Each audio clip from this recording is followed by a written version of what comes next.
Hola, hola, bienvenidos al Club de la Buena Gente, un programa distinto presentado por José Antonio Velasco.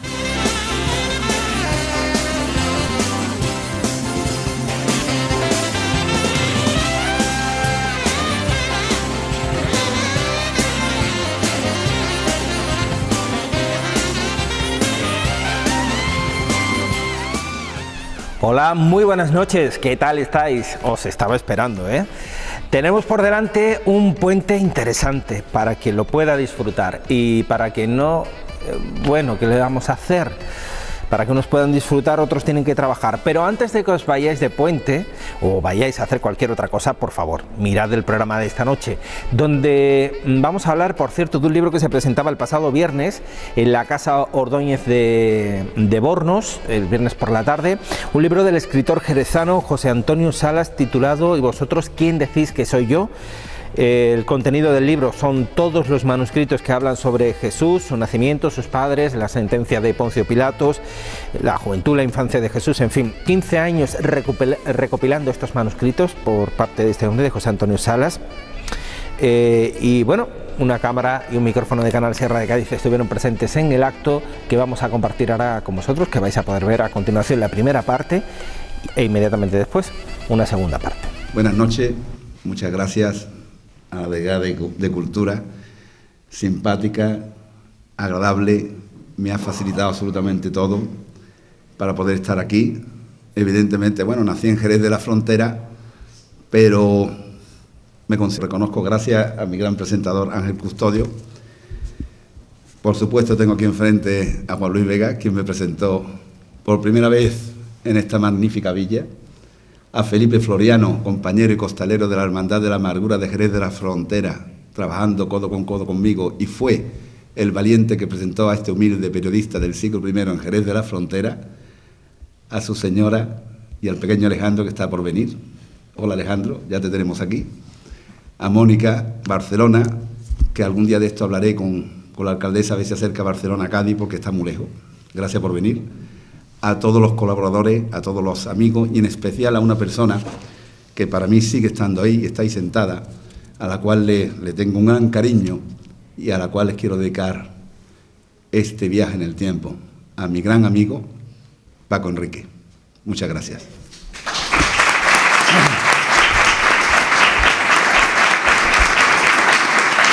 Pero antes de empezar, he escuchado a Lola Crespo, después Ángel Custodio, lo he mirado constantemente a los dos y me he trasladado a nuestra época, en los Salesianos de Utrera. Aquella vez estábamos en un aula y buscamos el sitio en donde se sentaba Lola Crespo para ver si podíamos copiarle algo, porque era la empollona del curso. Es verdad, éramos de letras, pero gracias a las letras los tres estamos aquí. Bueno, pues a mí siempre me gusta comenzar las conferencias haciendo una pregunta, porque dentro de poco lo vamos a vivir. De esto entienden sobre todo los niños, ¿no? La pregunta es la siguiente: ¿por qué sabéis que los Reyes Magos se llaman Melchor, Gaspar o Baltasar? ¿En dónde viene? Si cogemos el Evangelio de Mateo, capítulo 2, nos habla de 3 magos de Oriente, pero de su nombre, nada.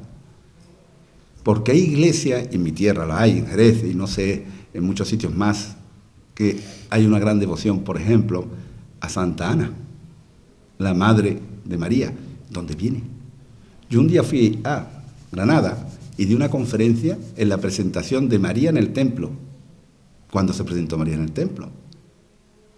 En los evangelios de Mateo, Marco, Lucas y Juan no lo mencionan. Bueno, y en el Gólgota, los que murieron al lado de Jesús, según los 4 evangelios que conocemos, eran 4 malhechores. ¿De dónde viene Dimas y Gesta? Bien, con vuestro permiso, hoy lo descubriremos. Y para ello vamos a celebrar la Eucaristía que celebraban los primeros cristianos justamente después de la muerte de Jesús. ¿Por qué celebraron la Eucaristía? En el 14 del mes hebreo de Nisán, Nisán equivale a marzo o abril de nuestro calendario, en la segunda planta de una casa propiedad de un tal Elías Marcos, hombre rico, y digo esto porque en aquella época se sabía si un hombre era rico o no lo era en función de las plantas de la vivienda. Las casas eran de adobe, si tú tenías 2 plantas, era millonetti, por utilizar un término coloquial, y si tenías una sola planta, pues era clase media o baja. Jesús celebró la última cena con sus discípulos, y aquí está la clave, en la segunda planta de uno de sus seguidores y a escondidas. Cuando llegaron, le atendió Elías Marcos y un niño de 10 años llamado Juan Marcos. Después del lavatorio de pies, según la costumbre judía, el niño, ayudado por su padre, le ofreció a Jesús y a sus amigos, lo primero, un cuenco de hierbas amargas, equivale a la endivia de hoy en día. Después les trajo dátiles. Y después un pan blanquecino, sin fermentar, llamado pan ácimo. ¿Por qué sin fermentar? Porque la cena de Pascua era un homenaje a aquellos hebreos que huyeron de Egipto. Si cogéis el Antiguo Testamento, el capítulo 30 de Éxodo, como no les daba tiempo en la huida, cogieron el pan, no lo fermentaron y se marcharon. En homenaje a ellos, en esa cena se utilizaba ese mismo pan, el equivalente a las hostias que estamos viendo hoy en día en la Eucaristía. Bien, cogió ese pan y antes de traer el plato final, lo partió y le dijo a sus íntimos que esto era su cuerpo que iba a ser entregado por ellos. Yo creo que ninguno de esos íntimos lo entendió. Después aparece el niño con el padre en la última cena y trajo un cordero. El cordero estaba bañado en vino tinto. Comieron del cordero y en una copa, llamado cáliz, seguramente si el hombre era rico, el San Grial, Santo Grial tan famoso que todo el mundo persigue por todos lados y nadie lo encuentra, normalmente las copas allí eran de madera en aquella época, pero si el hombre era rico era de metal. Lo digo por el San Grial de Valencia, ¿no?, que es de color de metal y dice que puede que sea el cáliz de la última cena, pero ahí no vamos a entrar. Cuando cogió la copa, aquí está la clave de todo. Dijo: tomad y bebed todos de él, porque esta es mi sangre, sangre de la alianza nueva y eterna que será derramada por vosotros para el perdón de los pecados. Haced esto en memoria mía. Ahí empezó todo. A partir de ahí, muere Jesús, no se encuentra su cuerpo en el sepulcro propiedad de José de Arimatea y los primeros cristianos empezaron a celebrar a escondida la Eucaristía, que ellos le llamaban la Cena del Señor o la partición del pan. ¿Qué es lo que hacían? Como los cristianos eran perseguidos, vamos a poner ahora un ejemplo. Imaginaros, y vamos a trasladarnos al año, por ejemplo, 48 después de Cristo. Y aquí, en la Casa Ordóñez, pues clandestinamente vamos a celebrar la Cena del Señor. ¿Por qué clandestinamente? Porque si lo hacemos público nos matan. Así de claro. Entonces teníamos que buscar una contraseña, ¿no? ¿Cómo sabemos que Juan Luis es el seguidor de Cristo? Mónica, mi amigo Juan, el de la Yedra, Lola, pues teníamos una fórmula. La fórmula es la siguiente. Cada uno de nosotros llegaríamos aquí a la Casa Ordóñez y en la misma puerta donde había accedido, uno marca un arco en la parte superior. Llega un segundo y une las dos puntas. Eso significa que los dos son seguidores de Cristo. Y la figura y las marcas al final es el pez. Ese fue el primer símbolo de los cristianos. Os sonará: seguidme y os haré pescadores de hombres. El pez era el símbolo por el cual entre todos sabíamos que éramos cristianos. Llegaríamos aquí, yo cogería un texto aleatorio, porque nadie me ha dicho cuál tengo que coger. Por ejemplo, Isaías, cualquier profeta del Antiguo Testamento, pero de buena primera podía coger un texto armenio y me ponía a leer lo siguiente: Melchor, Gaspar y Baltasar recibieron un legado del rey persa Ciro II el Grande, que dice lo siguiente: cuando veáis una luz desplazarse de oriente a occidente, un gran rey nacerá en la tierra de Canaán.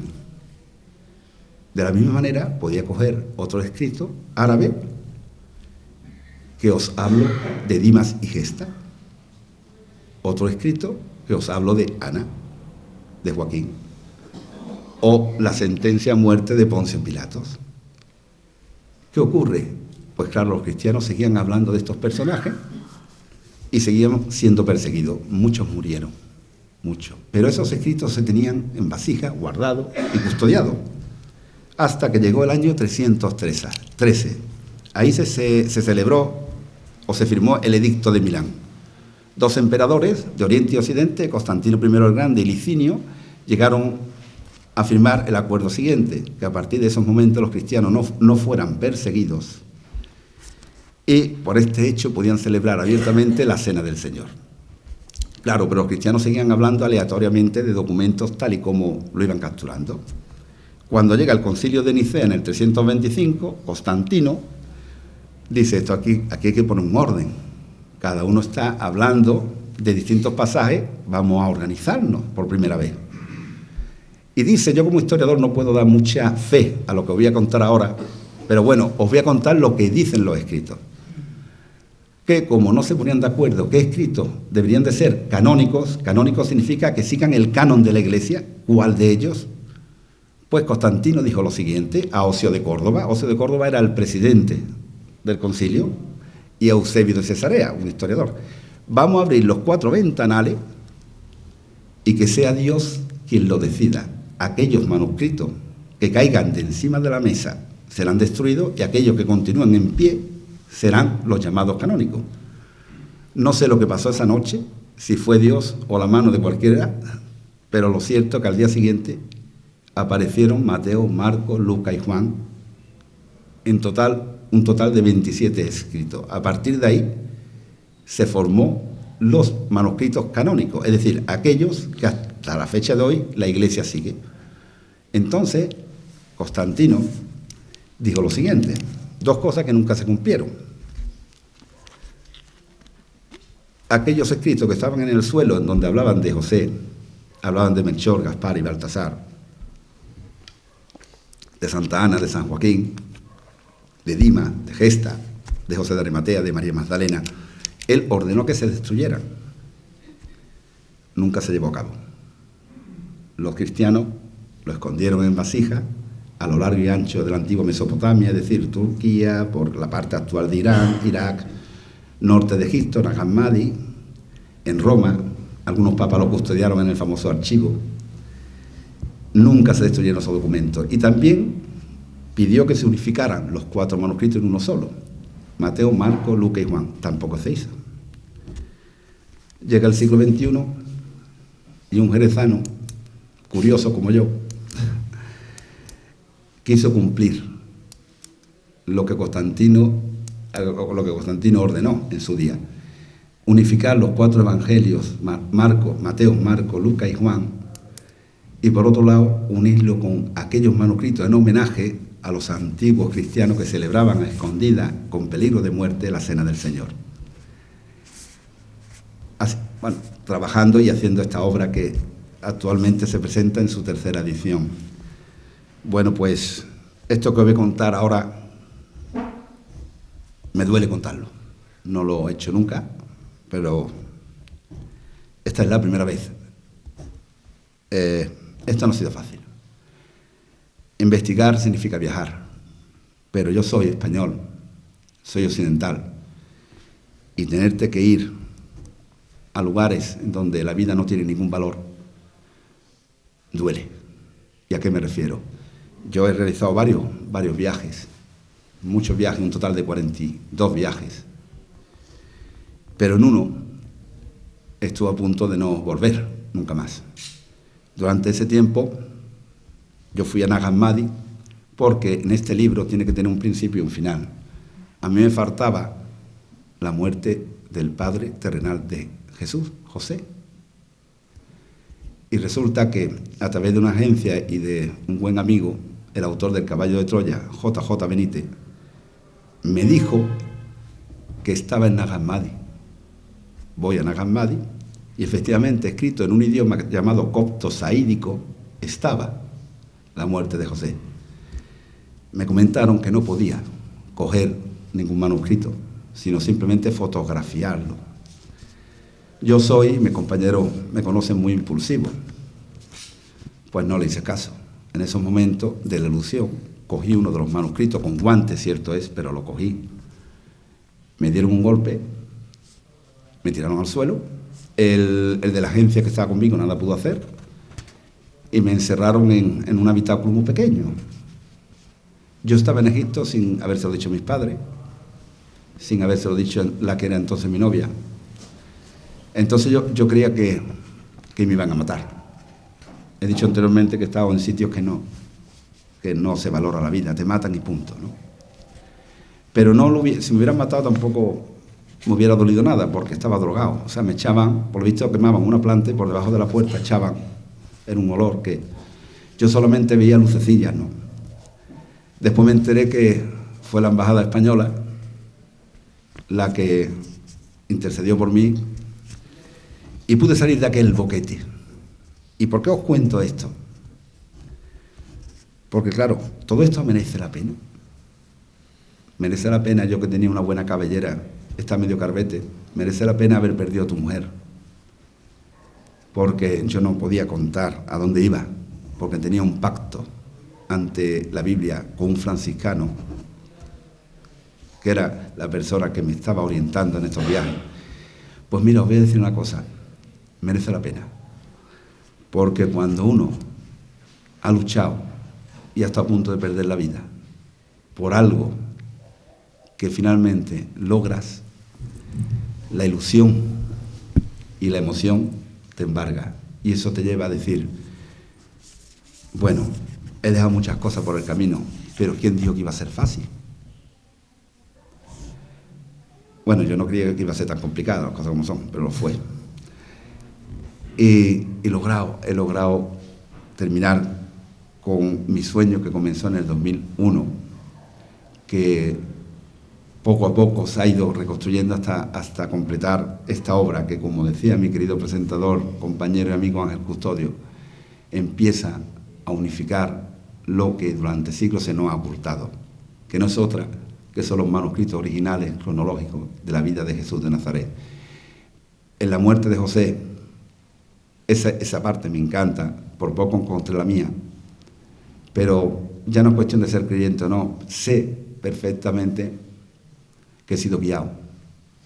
He sido guiado, llámese en su día Padre Pío de Pietrelcina, llámese Guadalupe, llámese como se llame, pero alguien me echó una mano para poder estar hoy aquí en Borno, poder presentar ese trabajo que quizás os sorprenda, porque, bueno, os daréis cuenta tantas tradiciones que hoy en día tenemos y que aquí se desvela el motivo de esas tradiciones. Aquí veréis cómo era María, con 1 año, con 2, con 3, con 4, cuál fue la historia de José completa. ¿Por qué existieron 3 magos? Que la palabra mago, dicho sea de paso, no son personas que hagan magia. Magos es una palabra de origen persa que significa astrónomo. ¿Qué luz vieron en el cielo? La luz real, lo estudio desde la NASA incluso, estudio exhaustivo de la luz que vieron. ¿Qué visiones tuvieron esos magos? ¿Qué ocurrió en Egipto? ¿Cómo fue la infancia de Jesús como niño? Muy travieso, ya os lo adelanto. ¿Cómo ayudaba al padre? Porque era obligación de los judíos. Si el padre era carpintero o constructor, el hijo ha de ser carpintero o constructor. ¿Cómo fue ese Jesús físicamente?